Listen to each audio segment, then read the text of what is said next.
there any reason as to why you choose foreign service? Yes, sir. So there is a combination of personal and professional reasons. So in terms of personal reasons, I've always been fascinated by international affairs. And then my father was promoted to the Indian High Commission in Maldives. So there I could see the impact and actually the diverse set of fascinating activities that Indian diplomat can do. So that was motivation. From the personal point of view, so my whole educational experience and my work experience have sort of helped me with building certain skills which are directly transferable to the foreign service. So which is why I want to join foreign service. It's a natural progression for me. Good. Again, Mr. Ganesh Kumar, you have given jogging as a hobby. So it said hobbies and interests. So jogging is something So that jogging is your interest or hobby? I would say interests, etc. So probably that would fall within that. So from when did you start jogging, seeing jogging as your interest? I've been doing that from college days, 2012. So what is your experience? So actually, till my class 12th, I've never involved in any sports or any physical activity. So during my first year, we were compulsorily made to do that. So I realized that anyway I won't be very good at sports, so at least I should do something that keeps me healthy. So I've been doing like 20 minutes or 30 minutes of jogging for 5 days a week from then on. And I feel it has been Have you ever missed the jogging? Yes. So did you find that a good experience for you, or how do you rate jogging as a part of your life? So I would say jogging actually makes me feel good. So probably it is because of the endorphins that are secreted during exercise. But overall, sweating out makes me keeps my concentration better because I don't think about anything during my jogging. So it increases my concentration, and then I feel happy or a sense of satisfaction having done something. So completing one task properly gives me motivation to do other tasks and do better. What is the percentage of India's contribution to international trade? I'm not aware of the exact figures. How do you place India in international scenario as a trading partner or as economic partners for other countries? Or if you are posted as ambassador of India in US, what are the 3 salient features you will project India internationally? Yes. So number one, from the perspective of an international citizen, I will talk about how India looks as a trade partner. Number one, India obviously has a huge population, a huge market with a huge middle class. So for any country, it would be an interesting place to invest. Number two, India, at least from the perspective of the international citizen, India has a lot of tariffs and non-tariff barriers. So that, and also the state laws, etc., are different across the country. So that would be something that would put me down from the perspective of international citizen. Number three, in a positive manner, India, unlike China, actually employs foreign people as well. For example, Tata sold to UK, they hire UK. However, China usually, whenever it goes for a project, it hires their own people and their own, it keeps its own culture. So in that manner, for an international investor, India is a good place to invest. From the perspective of being an ambassador in the US, number one will be technology sector, because India is has one of the largest startups in the world, and US is in technology. So probably in the future we could see some technology transfer or different research offices of US companies coming up in India, which would help boost our own positional standing in the world in terms of artificial intelligence and other technologies. Number two, in terms of trade, I would try to convince American companies to actually do their manufacturing in India. As a recent economic survey points out, we have to do assemble in India in addition to make in India. So, for example, if Apple gives us contracts to build Apple phones in India, that would also help us in giving employment to a lot of low-skilled and mid-skilled laborers. That would be number two. And number three would be reducing the amount of non-tariff barriers in the US. For example, Indian generic companies have a huge market in US and would also help in reducing the medical cost in US. But because of certain non-tariff barriers, we are not able to do so. So that would be the third point. There is a view that Indian policy is always Pakistan-centric, external affairs, foreign policy. Do you agree to that view? Sir, I do not agree with that. So, in my perspective, our view has mostly, in terms of regional security, we have been mostly concerned with China. I think the Pakistan-centric view is something that Pakistan likes to propagate, and also internal dynamic politics of India dictates that there is more focus on Pakistan rather than China. Are we really China-centric in our foreign policy? I would say in terms of the strategic perspective, in terms of how we move around, how we shape our relationship, I do believe we are more China-focused rather than Pakistan. Do we have to consider China as a competitor or as a collaborator? So it is both, sir.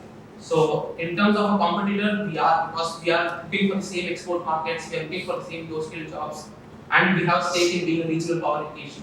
So in that sense, we are actually competitors. But in terms of collaborators, for example, getting a space in the international financial system, IMF or World Bank, both India and China have similar interests. And also for having a more nuanced international order in terms of Western powers actually giving space to the Asian powers in the future time. So even there, I think both China and India have similar interests. In climate change related issues, we used to have sort of similar point of view, but I think now we are coming far. But still, I would say there is a lot of convergence between India and China in climate change issues rather than this. What will be the role of religion in deciding India's foreign policy? In my sense, religion deciding foreign policy, actually it is much less than what it seems to be. In that sense, India actually has pretty much all major religions of the world and has very good relationship with all those countries as well, except maybe few. So, and even then, most of the people in India are Indians first rather than being focused on their own religion. So, even if there is an issue based on religion with the another country, all communities in India will probably face support Indian government policy rather than looking at the religion. You have done IIM in Ahmedabad, you have studied MBA there, and you have done engineering also. You want to join in foreign service. There is a CEO now, like for IBM also from India, going to be very soon. There is another observation that Indians are very good employees in STEM area, but we don't have very good international startup in STEM area. What is the reason? So I would actually divide STEM into a few sectors. For example, biotechnology, physics, etc. And another would be technology. First, taking up the biotechnology physics sector, so it is very capital intensive.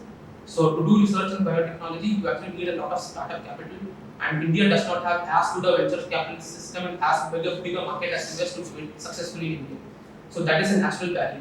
And coming to technology, if we actually look at it in the past 10 years, at least since even before I passed out, a lot of Indian startups are coming up here in Bangalore, Noida, etc.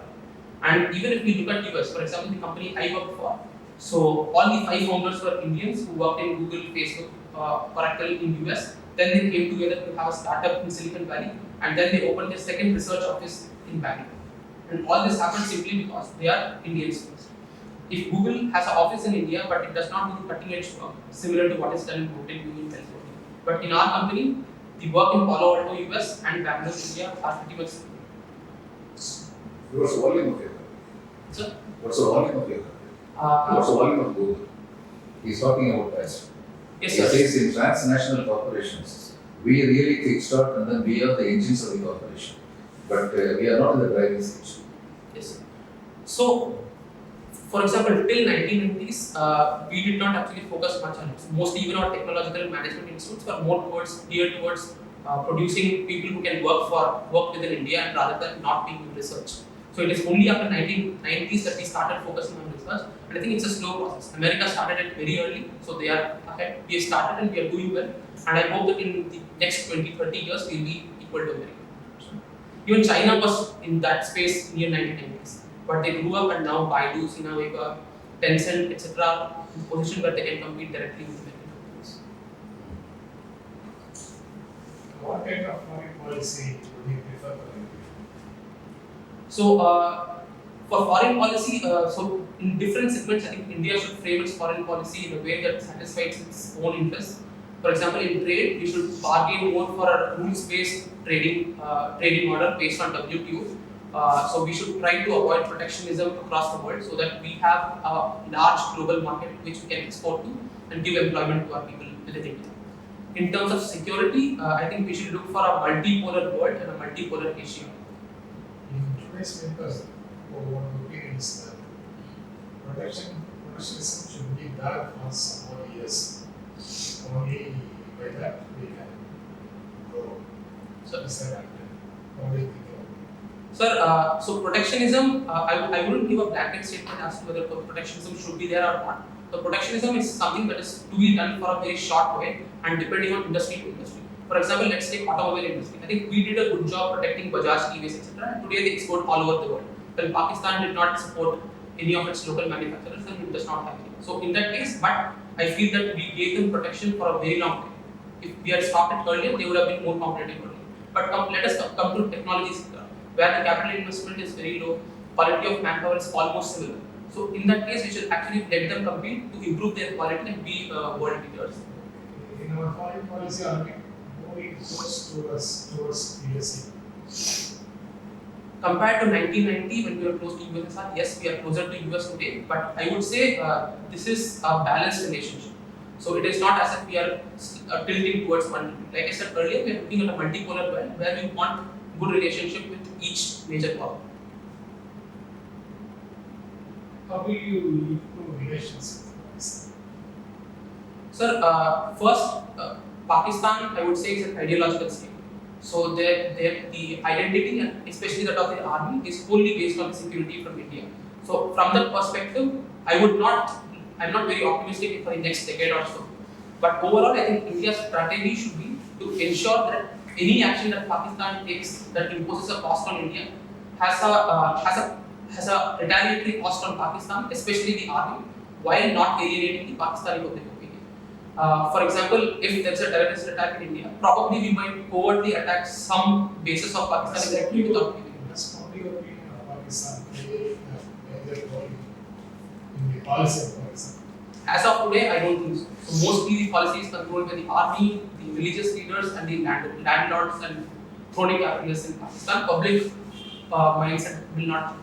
However, I feel that in long term, all these are stakeholders whose interest does not align with India. So our interest should align with the public of Pakistan. So in future, when some government change happens, they support us.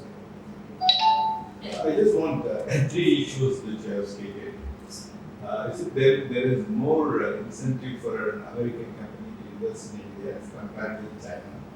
Because China doesn't allow the foreigners to be a part and India allows the foreigners to be a part. If that is so, why there is more investment flowing to China rather than India? Sir, I don't have the numbers, but I think in terms of But it is many fold as Yes. compared with India. so in terms of investment, I would say it is more towards manufacturing. In terms of technology, I would say that investment in India is pretty big because As on day, yes, investment from US to China, Yes. investment from US to India, just not comparable. yes sir, but I feel it's not in the high technology sector but more towards manufacturing sector. But whichever sector, Yes. overall, Yes sir. yeah. No, the argument that because of the China's, there is a counter argument. In India, we failed because had we followed the Chinese policy, probably there would be more investment in India. That's another point. Yes. So I do agree that there are certain problems like logistical issue. We still don't have a transshipment hub, etc. So those issues are there. Land and labor regulations are still tight. So in that respect, we do need to make moves that are closer to China. But I wouldn't say we should do everything that China does.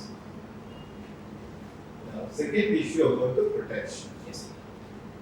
Now, on one side we say that we should not protect more than what is required. This budget, all the number of commodities they have increased the basic custom, thereby increasing the protection. Do you agree higher protections will lead to more incompetence or reduce the competitiveness? So it has both the effects. It also reduces the competitiveness, while at the same time it also protects some industries and keeps them going for some time. So yeah. No, we are reducing and again increasing. Yes, sir. So in that sense, I won't comment on the overall policy, but I do feel that from 1991 onwards, we have seen a gradual decline in customs duties. So it shows the direction in which we are moving and gives certainty to industries. But once we start changing rates every budget, it leads to uncertainty and it becomes very difficult for investors to plan, and it might affect our FDI inflow or imports or planning by domestic So how do you comment that the governments move to increase the custom duty or large number of goods in these countries? So I'm not aware of the rationale, but this should have been done only if there is a very significant rationale for actually changing the direction of customs duties.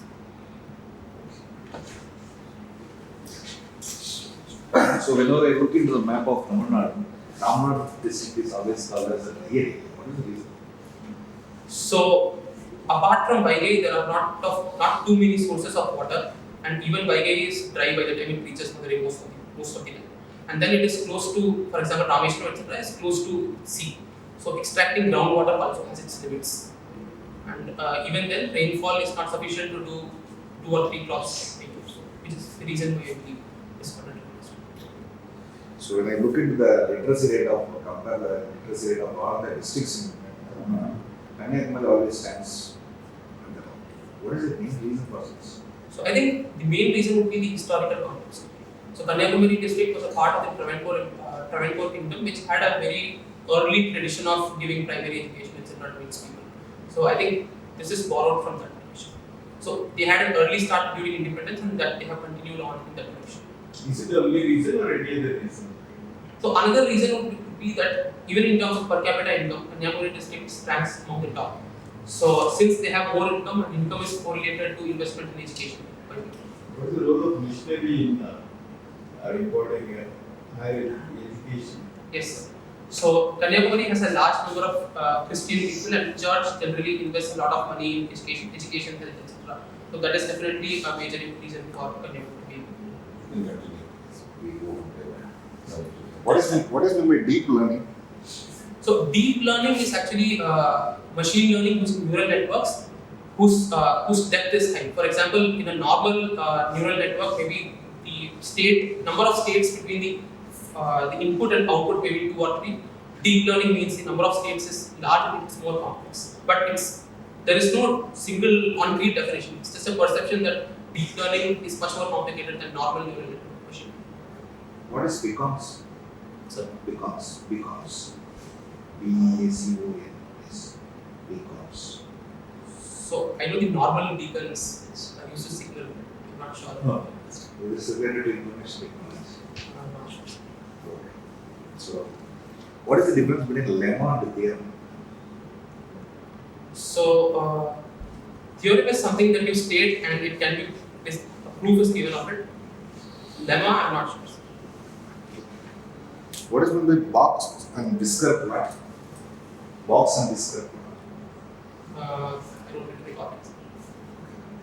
So they usually they say resident Indian, non-resident Indian. What ways and what criteria someone is called a NRI, someone is called as Indian? So based on the number of days a person stays in India during a particular year.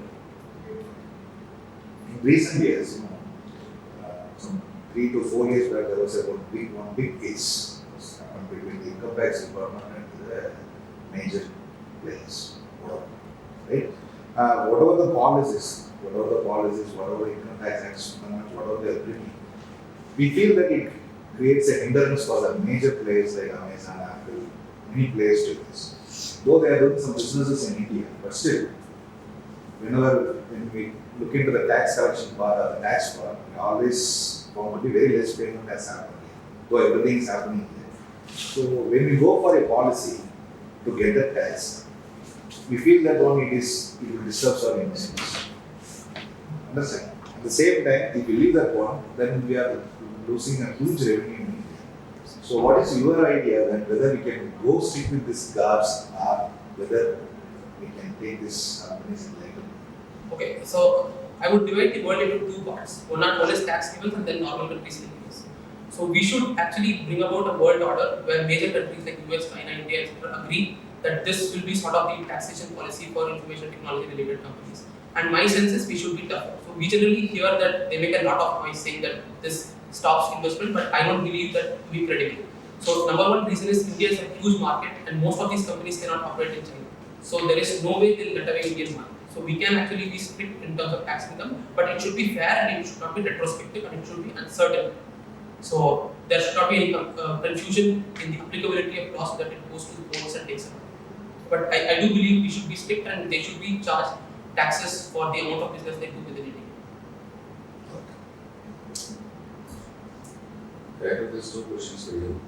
You said that in another 20-30 years, India will actually be, all people will also own companies like Google, etc. Between these three countries, ultimately everything is looked upon the political conflicts. China is a totally very political conflicts. And there the world is considered as in the United States, if you find any meeting which any department of the government of the US is holding with any external country, we find that representative of the State Department is present. That does not happen in India. They have a very unified way of looking at things and doing things. India has its plus points and minus points. The minus point is that we have to necessarily be slow because we want the equity with the growth. And we have, it's so easy in India to divert attention from growth orientation. One can just remove religion, one can just remove cost. But we are democratic. We may look like a banana republic, but we certainly are democrats. Then we tolerate, we have to tolerate. And we cannot have uniformity in India if we want unity in India. If you complete one of the two. In either of the cases, if you want unity, then you don't have uniformity, therefore you will be slow, it cannot be avoided.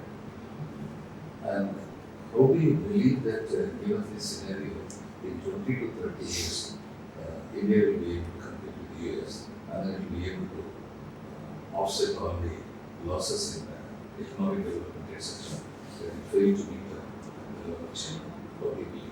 Yes. So I'll take this one by one. So first with China.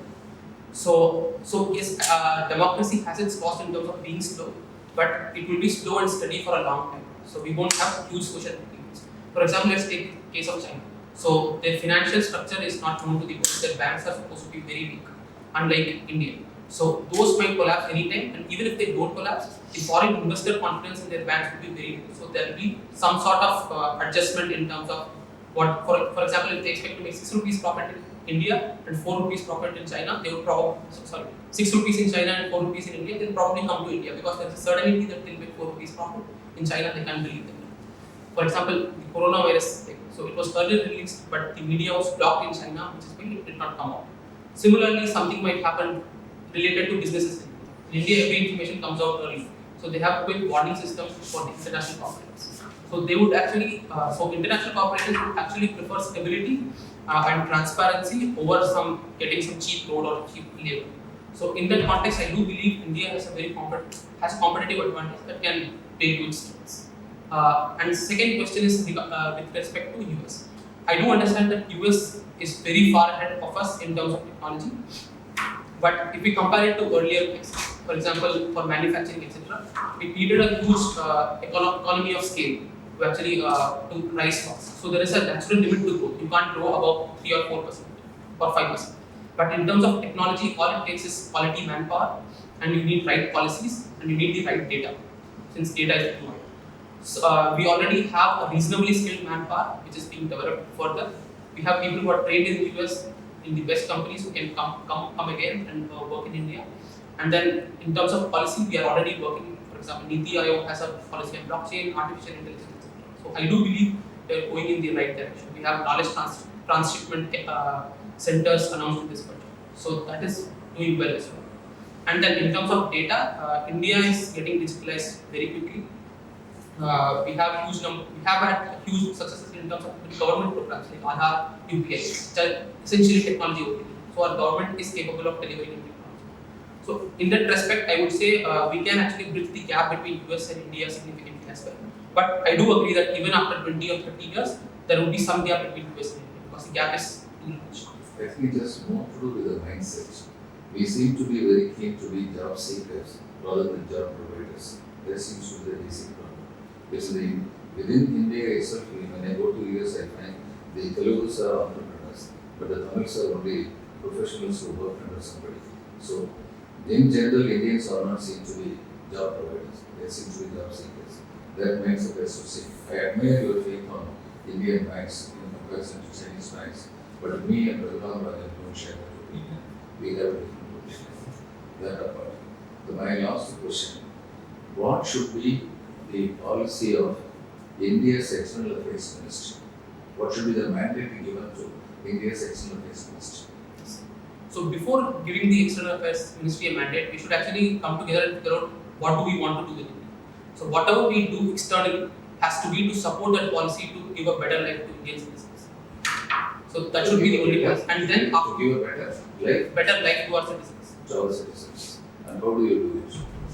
So in terms of requirements, I would say economic progress, safety and security, and happiness from any threats. So in terms of economic progress, we do need employment, we do need to increase our per capita income, for which we need trade, we need technology transfer from foreign countries. And in terms of security, there is a problem of terrorism that's international, we have to deal with that at the international levels.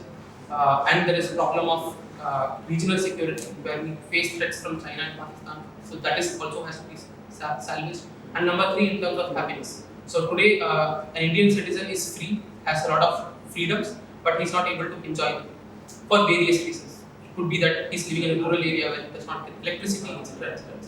So once we provide him all the basic necessities and give him the capacity to actually do what he wants in his life and be happy, and give him an option of pursuit of happiness as they give, say, it's a natural right in the US. Once we do that, I think that's the vision. That's a brilliant answer. But if they ask you to put the whole thing in one single sentence, what will you say? Protect and defend India's interests abroad and expand India's interests. Enhancing India's strength and wealth with equity. Is it better? Yes. Thank you. Let's wait for a few minutes and then we'll call you again. Thank you, sir.